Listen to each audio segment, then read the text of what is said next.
Greetings to all, greetings to Trinidad and Tobago. My name is Dr. Sean Ned. I'm joined by the former candidate for Tobago West and the deputy political leader, Mr. Curtis Douglas. And I'm also joined by the political leader of the the PDP, Mr. Watson Duke. And we're here advancing the conversation as usual. We are always the adults in the room in the Port Mall in Scarborough, Tobago. We have a concern today. The purpose of this press conference is to understand the pursuit to Tobago's right to self-determination. And this press conference is done in response to the last sit-in at the Tobago House of Assembly. A motion was raised, a very concerning motion was made in that sit-in by the Chief Secretary. Now, the salient part I'll read out so that we all are on the same page. That the government, through the Attorney General and the Chief Parliamentary Council, work with the THA to expand its legislature and regulatory authority over key areas in the fifth schedule, and to draft the necessary legal amendments in collaboration with the THA's legal team. And be it further resolved that the government review all previous versions of the autonomy bills with input from the THA, identify areas of consensus and refinement, and reintroduce the bills in Parliament at the shortest possible period. Now, of course, we're very happy that there is a conversation between Tobago and Trinidad, but it seems to be coming at a cost. We have two concerns, and the political leader has been leading in this discussion in many ways in the public for a very long time. The first one is the lack of options, right? We've noted that there are three options available to Tobagonians. One, full independence. The second one is autonomy. That's the one being discussed. And then the other one is a free association. Political leader will expand because as part of this press conference, we will have a letter that will be sent to the Prime Minister and other important dignitaries. Now, as part of that, the point I will make is that we have a political stance to note, right? The PDP is saying that it represents essentially the voices of Tobago, right? In the last election, we won that election, and as part of that victory, we said we're going to lead in this aspect of the autonomy.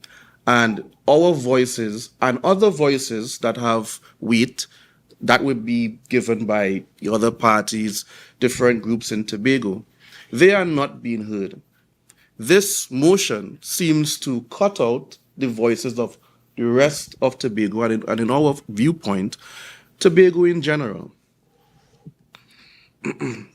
So there needs to be a clear approach in which we engage this topic. And the correct way in which we say that should happen is through something known as a referendum. And there's some historical context, right? We have examples in Scotland and the UK, where Scotland very often has referendums on whether or not it's going to stay in that union. And we're saying that we should have something like that. And in our letter, we build out a framework by which we can actually have that occur. So, as part of this, we do not want the voices of Tobagonians to be left out. We have Mr. Curtis Douglas, who represents the fisher folk in Tobago, and he will speak next. But the key thing here is that as we go into this major topic where we're affecting eventual bills, where we are affecting this discussion that has stagnated over what seems like decades, We want to make sure that there's a clear way in which the Tobagonians, in the full extent, are engaged on this matter and their opinions are taken into consideration. This motion that was done in the House does not do anything to advance that. And we don't want this case where something goes down to Trinidad and then something comes back up from Trinidad, and Tobagonians are none the wiser as to how that was put together. And they're also kept in the dark as to their true options, because we're only talking about autonomy.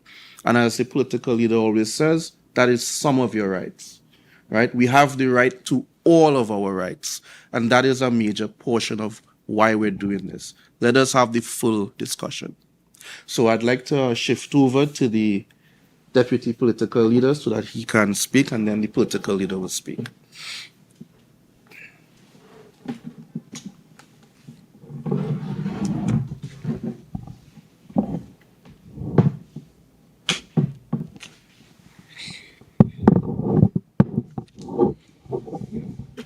Good morning.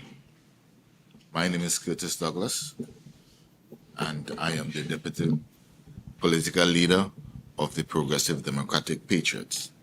I would like to say good morning to the Chairman, Mr. Sean Ned, and I also like to convey my extension to the Political Leader of the Progressive Democratic Patriots, Mr. Watson Solomon Duke. It doesn't give me great pleasure to sit here this morning, to be here this morning, to advocate on some of the mistakes or the direction our leaders are heading. First of all, it is saddening.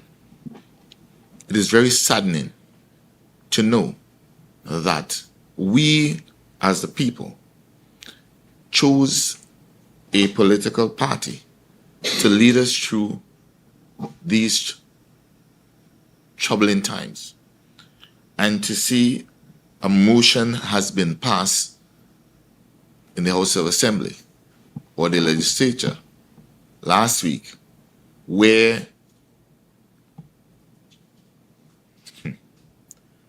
the representative of the people, who's supposed to represent the people, who's supposed to lead the people, make the best choice for the people of Tobago. What we would have seen demonstrated in that meeting is a level of laziness, the inability to be futuristic, the inability to be inclusive, the inability to be positive, the inability to be a visionary for the people of Tobago. They would have voted to give the counterparts in Trinidad the privilege to decide for the people of Tobago. And that does not augur well with the people of Tobago. That doesn't augur well with the fishing community. That doesn't augur well with the entire community of Tobago. We believe and we stand firm and resolute in what we are saying. A motion like this should be scrapped immediately, and the self-determination of the people of Tobago should be conducted. Every individual shall be educated, and everybody in layman term shall and should put their 2 cents, and that's their legal rights. There must not be no interference or any decision making, any prompting, any winding up to a conclusion by any outside party. This should be ordered whereby each and every individual in Tobago have a say on their self-determination, what they want, or they want an association, or they want to leave Trinidad full. That decision does not stand or rest or the responsibility of the Attorney General and his team. That ownership and the responsibility augers and rise in the beds, in the laps, in the fields of the people of Tobago. And I would not stand by idly where I see the leadership and the responsibility of Tobago being handed down like a baton from a relay from one to the next, and the runners are not Tobagonians. I would not stand by and let that happen. Either you are part of the solution or you are the problem. Hence the reason why I did not sleep late in my bed last night. I did not sleep late in my bed this morning. I decided to come and stand for the future of the people of Tobago and also be the voice for the voiceless and voice for those who that they are trying to dictate for by the leadership of the assembly. Make no mistake, people. I will not stand by idly by. Self-determination, independence, separation, they must be a decision. They must be a team, and they must have that done individually. They must have consultation to the fisherman, to the farmer, to the weed smoker, to the rum drinker. Everybody, once a citizen of Tobago, must be able to have a say. And that's the law. But when you take away that onus and that right, and which is the democracy, that democratic right from them, that says to me, one, either we are misinformed, two, that they are misled, or three, that they are aiming to be dictators for the people of Tobago. And I will not sit down or idle by why people dictate for the people of Tobago or dictate for me and my children and my family and my friends in Tobago. And hence the reason why I'm here again. And I reiterate, I am standing in the gap along with many Tobagonians to ensure that that right does not pass over the head like a jet, a war jet that is going to a destination. It must touch the ground and it must meet the people of Tobago. And I'm saying with this letter, which the political leader will elaborate more on about to the Prime Minister, that this letter be rescinded and they sit down and have a discussion. And a true leader and true leaders would not be shamed or fearful to sit with other political parties of Tobago and NGOs and stakeholders of Tobago to sit down to have a conversation about self-determination for the people of Tobago. Any leader that hides under those cloaks are nothing more than mischievous leader. And I don't believe that the leader is mischievous. I leave that for the people to answer. But as we were saying, I am here to represent, and I'm representing in full, and I'm calling up on the Prime Minister, and I'm calling up on Mr. Farley Chavez Augustine to do the right thing.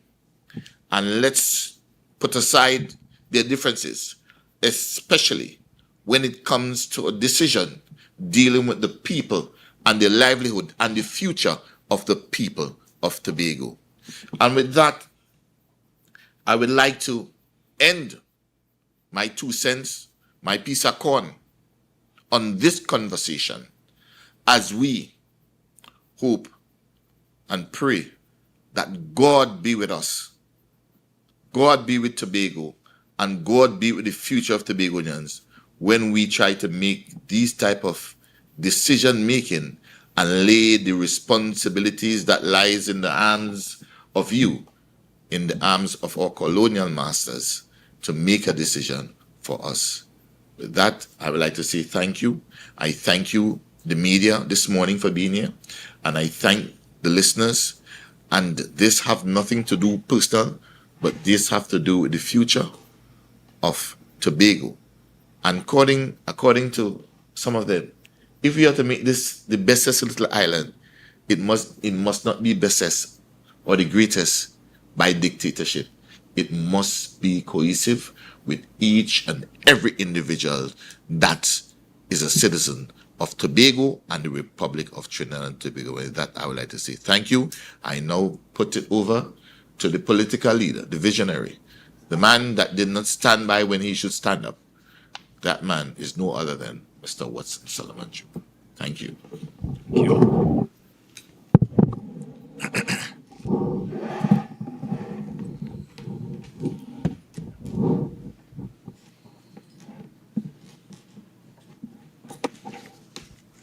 Good morning, members of the media. Thank you, fellow colleagues, chairman and deputy political leader of the PDP. This morning is a somber moment for the Progressive Democratic Patriots. It was last week Thursday at a Tobago House of Assembly sitting where the Chief Secretary, Mr. Falia Gusting, introduced a motion that was done in haste, a motion that was done to achieve three principal things. The motion was, one, to give permission to the Attorney General and the Chief State Parliamentary Council to give them permission to expand the legal and regulatory framework of some of the areas in the fifth schedule. Those areas which he wanted expanded were never given. That is on cloud nine, too high for us to even see or even understand. Second purpose of the motion, it was to give to the Prime Minister a copy of the motion so that the Prime Minister can have a view that Tobago House of Assembly agree that this is the motion and she cannot challenge the authenticity with which they are asking for certain things. And to accompany with the motion a policy paper that none of us who sat within the assembly saw. If you're going to give the Prime Minister a policy paper on autonomy for Tobagonians, then you must involve Tobagonians. All assemblymen, of which there are 15, must be allowed to view the document and have a response to the document. No policy paper was given at all in the assembly. Finally, they wanted to send to Trinidad and to let Trinidad know that they are ready. And so to look at all of the previous autonomy bills, match them up and write one big autonomy bill and present that for Tobago. That's not even an option. The reason why the past failed is because they all failed. He's taken a bunch of failed autonomy bills, bring it together and say, let's create one big callaloo, and then give it to the Prime Minister and say, that is what Tobago wants. This is a lesson in plagiarism. It's a lesson in mud. And we have to move away from that. Therefore, after consulting with the executive of the Progressive Democratic Patriots and having consulted with several other politicians on the island of Tobago and other civic-minded persons, as the assemblyman representing all of Tobago, so I speak, I have penned a letter to the Honorable Prime Minister, Mrs. Kamala Prasad Bisasa, SC and MP. I'll read the letter for the avoidance of doubt and for the clarity of all who is listening. Dear Prime Minister, advancing Tobago's right to self-determination through constitutional reform and inclusive democratic processes.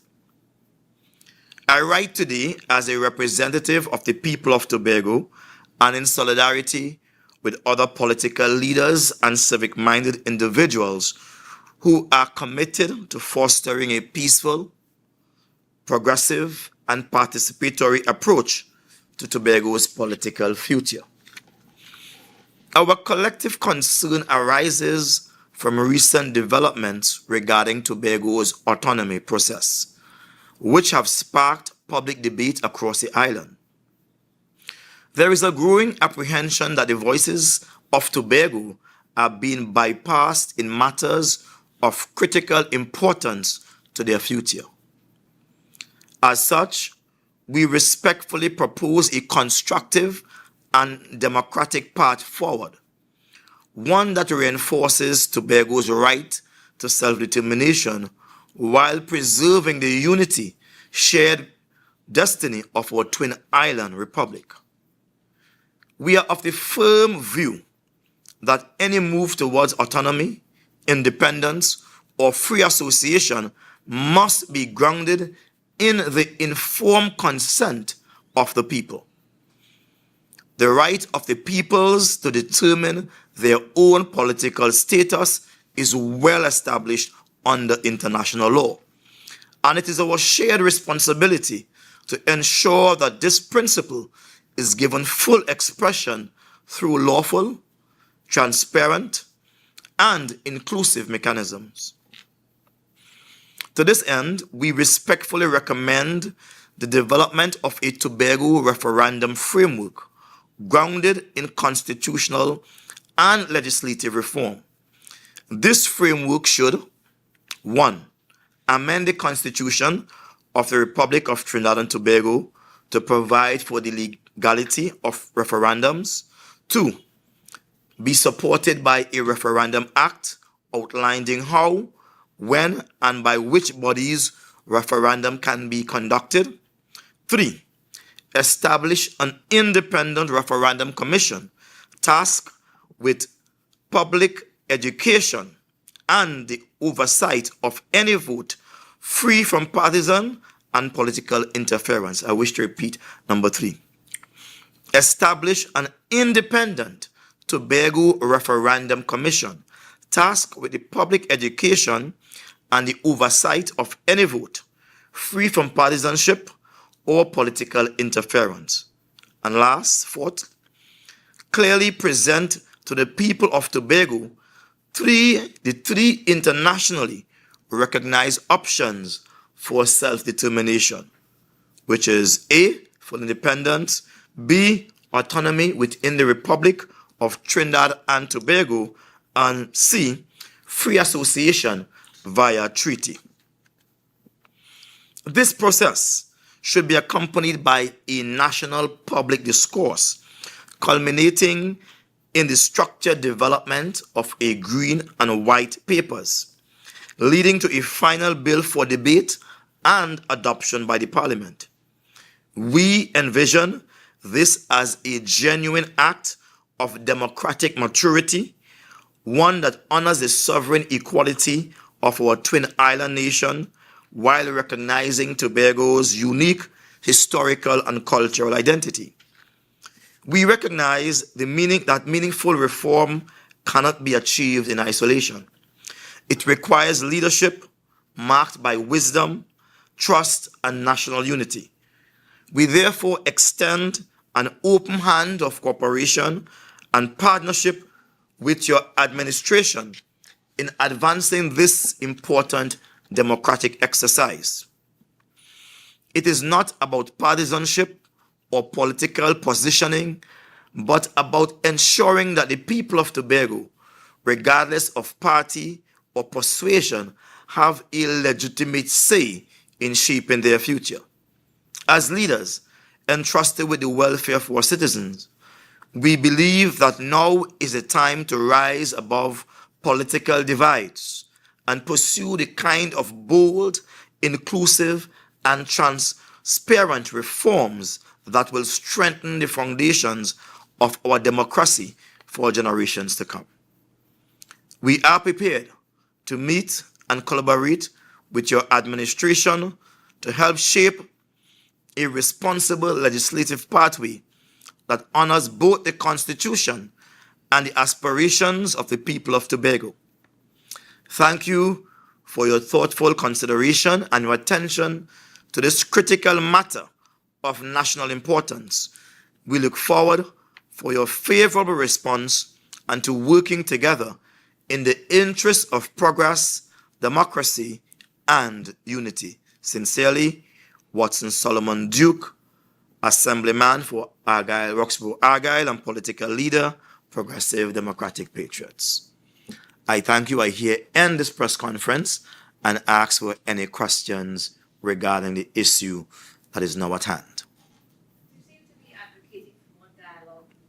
Hasn't enough been done since Mr. Charles's time or the late Tocho Charles' time as Chief Secretary? The dialogue that have had place have not borne fruit. Those dialogue ended with failed bills and the frustration of our Tobago people insofar as exercising their right to self-determination. What makes you think that a referendum will be accepted given the culture in both Trinidad and in Tobago, where people don't really go into the law and the legal aspect of things because they don't understand, just like me, who don't understand the depth of the law and the clauses within the bills and stuff like that. So what makes you feel that a referendum will be embraced? Well, we understand that definitely. And at one time, when I was young and green in judgment, call it my salad days, I too felt confuffled by legal jargons and matters of great national importance. They bothered me and I couldn't understand. However, to avoid that and to ensure that we have all Tobagonians on the same page, we have recommended to the Prime Minister that a Tobago Referendum Commission be set up with the right to educate all of Tobagonians.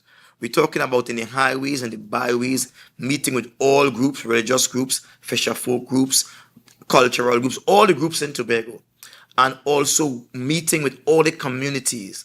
And Tobagonians would have a right to discuss all three areas within defining their political status, which is the right of Tobago to exercise its sovereign independent right to be an independent nation. That is our right.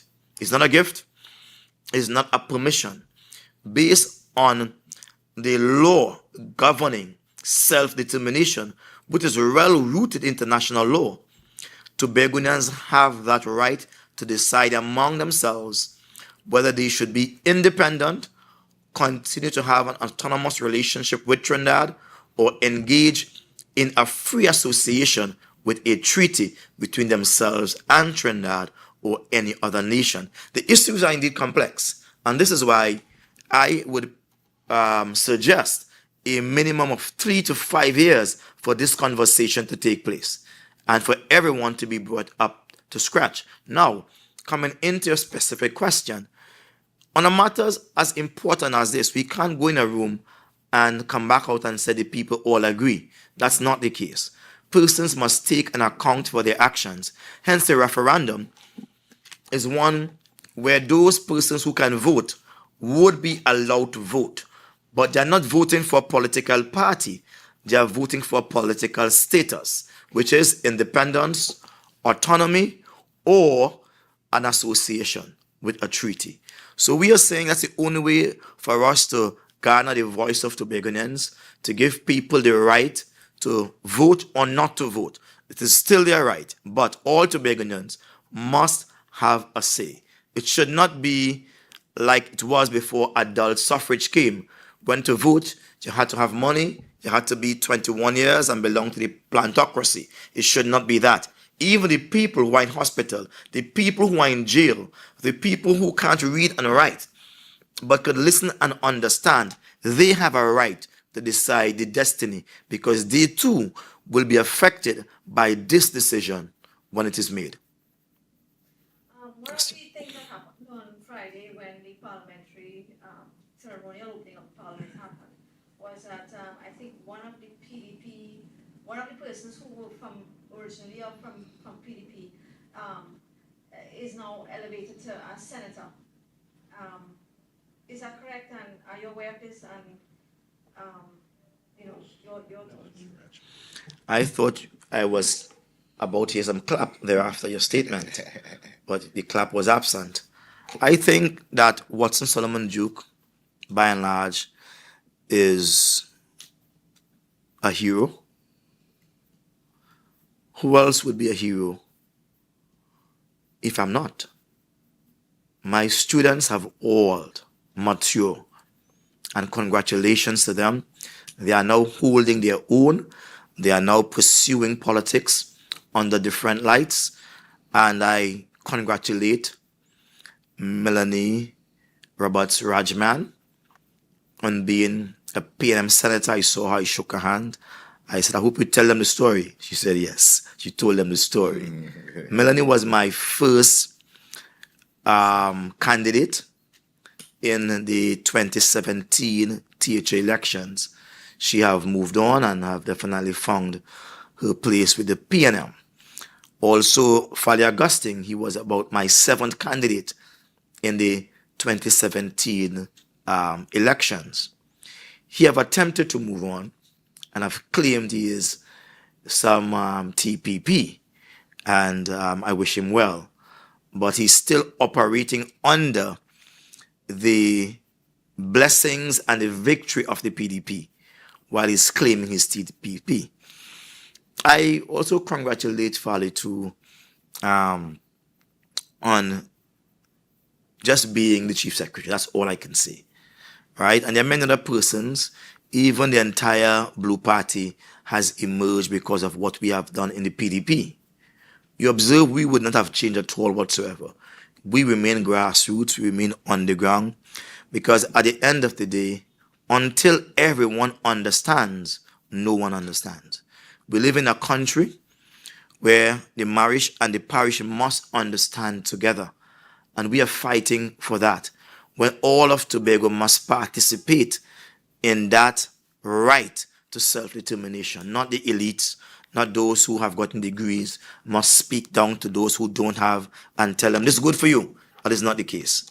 And so we are calling upon the Prime Minister, who is responsible for Tobago, to ensure that every Tobagonian, every single Tobagonian, the bond and the free, the educated, the undereducated, those who have money and those who are basking in poverty, all of them have a say in determining Tobago's future insofar as self-determination is concerned. But I have produced a lot of people, both in the political realm and in the trade union realm.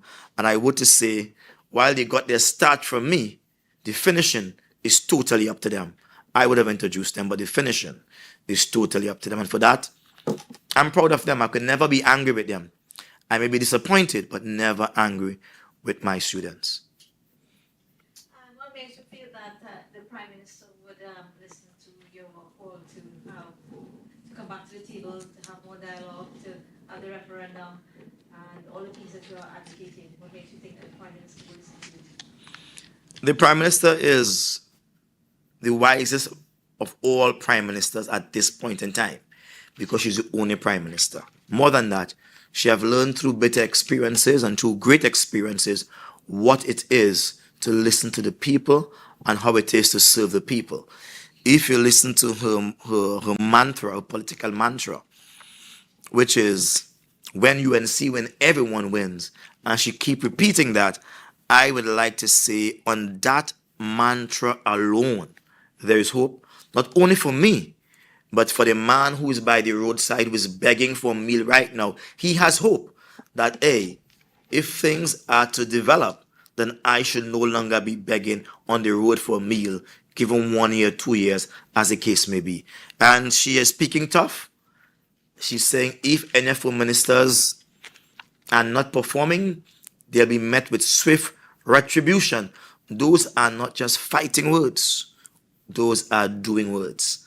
And I believe that she means business, and she will not be blindsided to one's man's desire for a quick fix at power, but rather to the nation of Tobago's desire to getting it right and to participating in their own right to self-determination.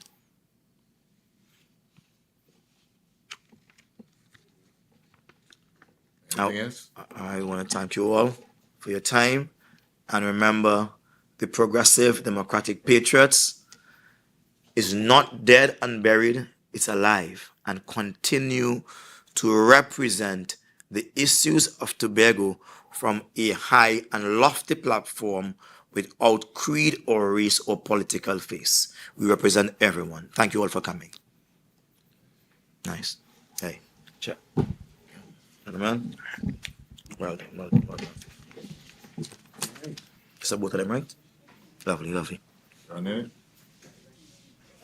You on still?